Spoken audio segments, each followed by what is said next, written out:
Northwest. In light of a couple scary airline incidents that luckily both ended well, what do we need to know to stay safe in the skies? Here to share his insights from 25 years as a flight attendant, we welcome back Jim Laird. Good to have you with us again, Jim. Thank you for having me. It's kind of crazy. We had the incident in Japan, a fire on board a plane, a large jet, and people walked away unscathed. Amazing. And then more close to home, we have the Alaska flight that had the door plug fall out and just decompress everything, right? Is that the correct way to say it? It is, yes. Or depressurize?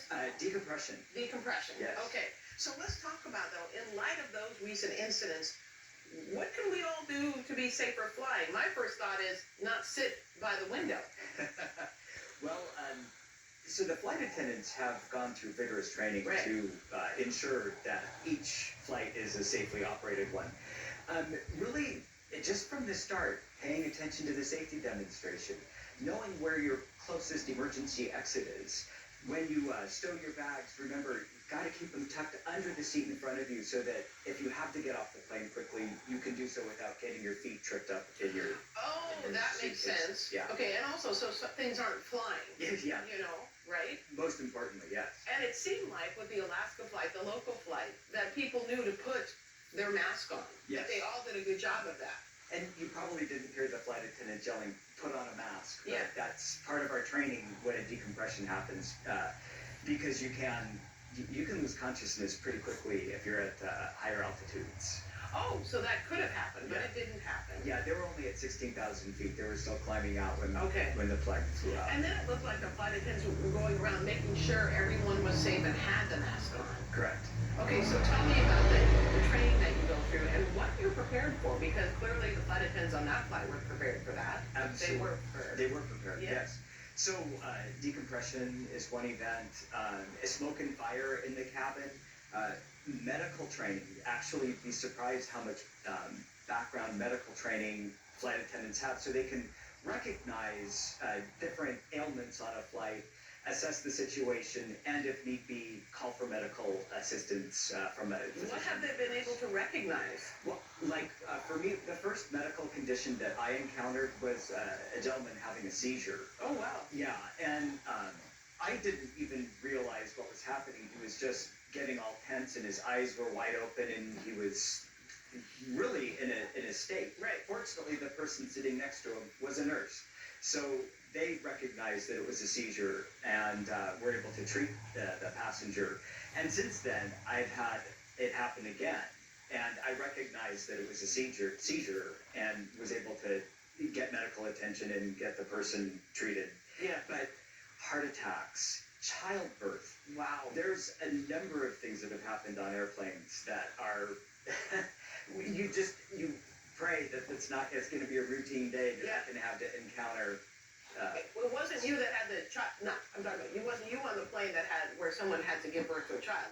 Right. It was not. But that is something that can happen. It is, and it has. Yeah, absolutely. Now, on the Alaska flight, the young man that was sitting in the middle seat, that had his shirt just ripped off, he had his seatbelt on. Yes, thank goodness. absolutely. Right? Yes. And that's got to be the number one thing. That people hate to have them on, but he had his seatbelt on. Yes.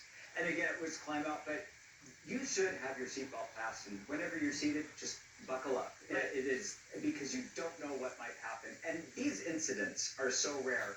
The Japan Airlines Flight 516 in Yeah. Tokyo, very, very unusual to have a runway incursion like that. But if they do happen, and just, those are critical phases of flight. Takeoff, landing, those are the times that you have to be the most aware and know that something might happen. We don't like to talk about plane crashes when Right. we're on board the aircraft, but this is an excellent opportunity to have the conversation to say, it can happen. It's most likely not going to Right. happen, but if it does, know how long it's going to, how many seats ahead of you or behind you that exit is. So if you have to get off quickly, do not take anything with you. Just leave go.